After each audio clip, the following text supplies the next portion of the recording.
ಶ್ರೀ ಮಹಾವಿಷ್ಣುವನ್ನು ಚತುರ್ಭುಜ ಎಂದು ಕರೆಯುತ್ತಾರೆ. ಅಂದರೆ ನಮ್ಮ ಚೌಕಾಕಾರ, ಜಾಮಿತಿಯಲ್ಲಿ ಚೌಕಾಕಾರವನ್ನು ಚತುರ್ಭುಜ ಎನ್ನುತ್ತಾರೆ. ಆ ಚತುರ್ಭುಜಗಳೇ 4 ಕೈಗಳು. 4 ಕೈಗಳಲ್ಲಿ 4 ಆಯುಧಗಳು. ಅವು ಯಾವುವು ಎಂದರೆ ಶಂಖ, ಚಕ್ರ, ಗದ, ಪದ್ಮ. ಈ 4 ಆಯುಧಗಳನ್ನು 4 ಕೈಗಳಲ್ಲಿ ಕ್ರಮಪಲ್ಲಟನೆ ಮತ್ತು ಸಂಯೋಜನೆಯ ರೀತಿಯಲ್ಲಿ ಗಣಿತದ ಪರ್ಮುಟೇಷನ್ಸ್, ಕಾಂಬಿನೇಷನ್ಸ್ ಪ್ರಕಾರ ಜೋಡಿಸಿದಾಗ 24 ವಿಷ್ಣು ರೂಪಗಳು ಬರುತ್ತವೆ. 1 × 2 × 3 × 4 24 ಆಗುತ್ತೆ.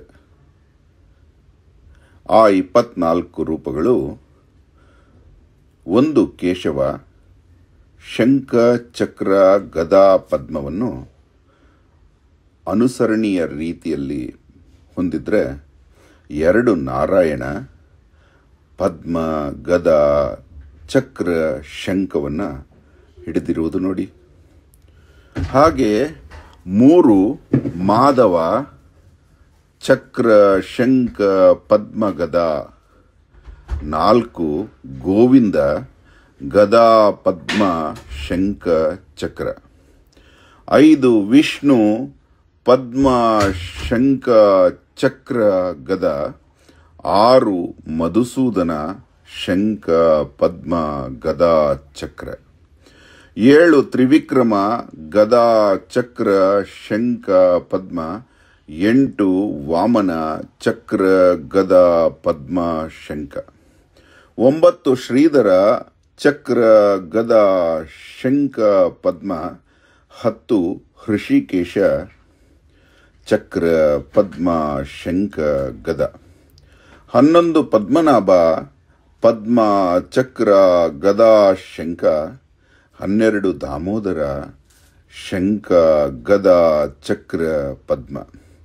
13 ಸಂಕರ್ಷಣ, ಶಂಖ, ಪದ್ಮ, ಚಕ್ರ, ಗದಾ. ಆದರೆ 14 ವಾಸುದೇವ, ಶಂಖ, ಚಕ್ರ, ಪದ್ಮ, ಗದ.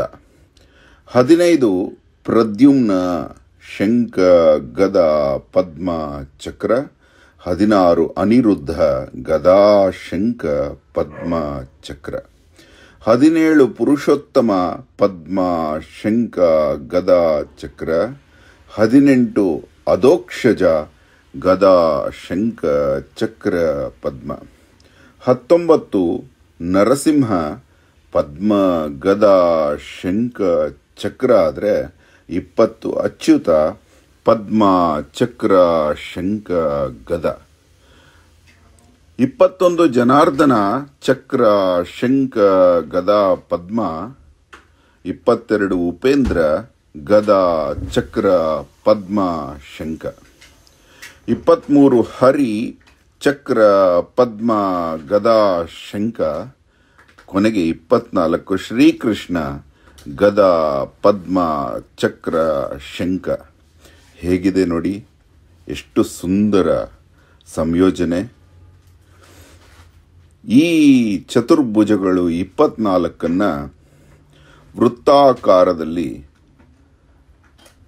ಸಮದೂರದಲ್ಲಿ ಹಂಚಿದಾಗ ಉತ್ಪತ್ತಿಯಾಗುವುದೇ 96 ಕೋನಗಳ ಸುದರ್ಶನ ಚಕ್ರ.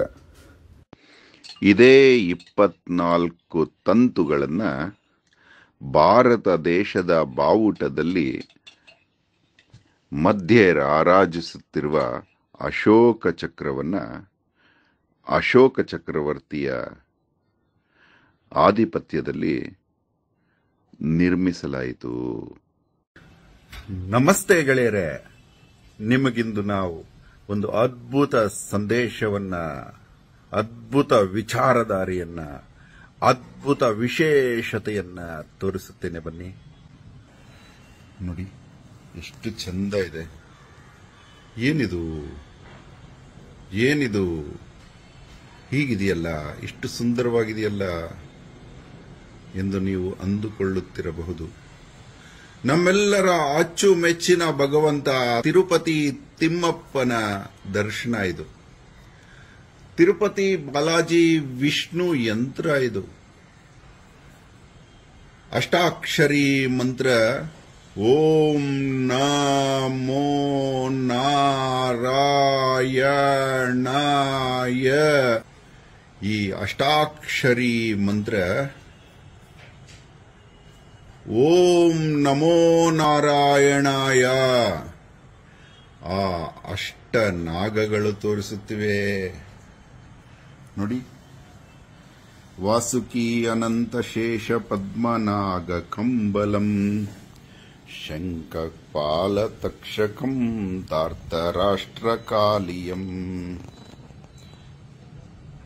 ಎಷ್ಟು ಚಂದ ಇದೆ ನೋಡಿ.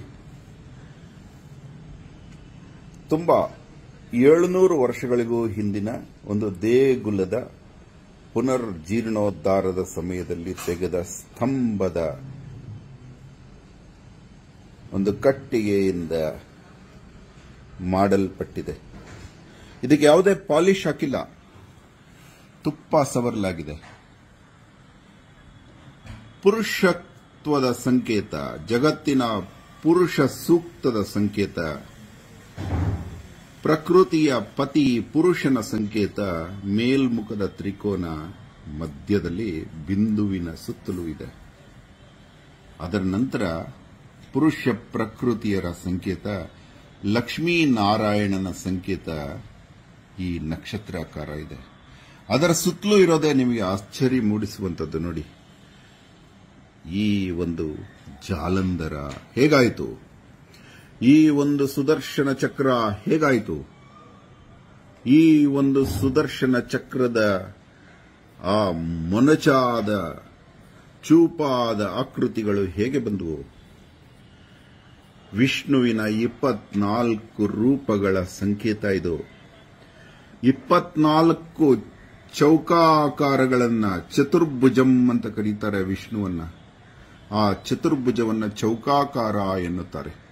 24 ಚೌಕಾಕಾರಗಳನ್ನ ಹೀಗೆ ವೃತ್ತದಲ್ಲಿ ಹಬ್ಬಿದರೆ ಅವಾಗ 96 ಮೊನಚಾದ ಸುದರ್ಶನ ಚಕ್ರದ ಭಾಗಗಳು ಬರುತ್ತದೆ.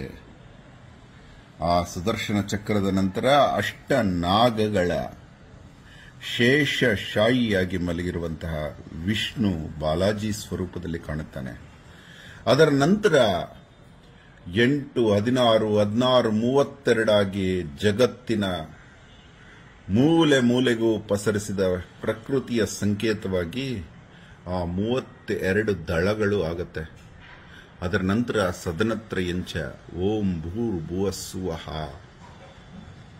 ಆ ಸದನತ್ರಯಂಚ ಪೂರಾ ಬ್ರಹ್ಮಾಂಡದ ಸಂಕೇತವಾಗಿ 4 ದ್ವಾರಗಳನ್ನು ಹೊಂದಿದೆ.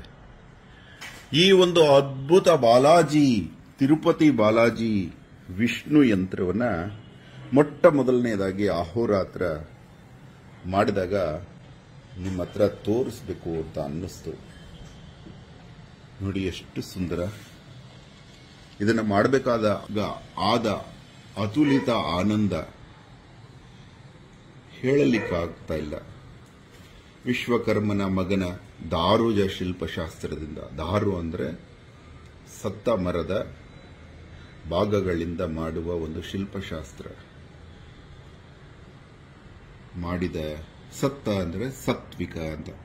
ತನ್ನನ್ನ ನೋಡಿ, ಆ ಕಾಲದಲ್ಲೇ ಮರಗಳು ತನ್ನ ಜೀವ ಹೋದ ನಂತರ ತಾವು ಸದ್ಬಳಕೆಗೆ ಒಳಗಾಗಲಿ ಅಂತ ಬಯಸ್ತಾ ಇದ್ವಂತೆ.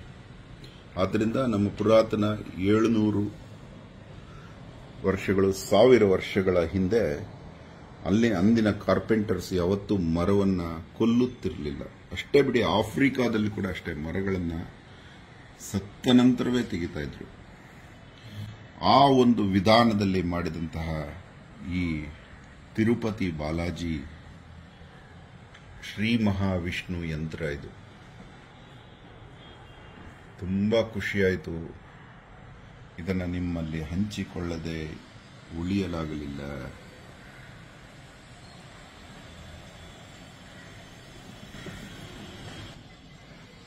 ಧನ್ಯವಾದ. ಅಹೋರಾತ್ರ.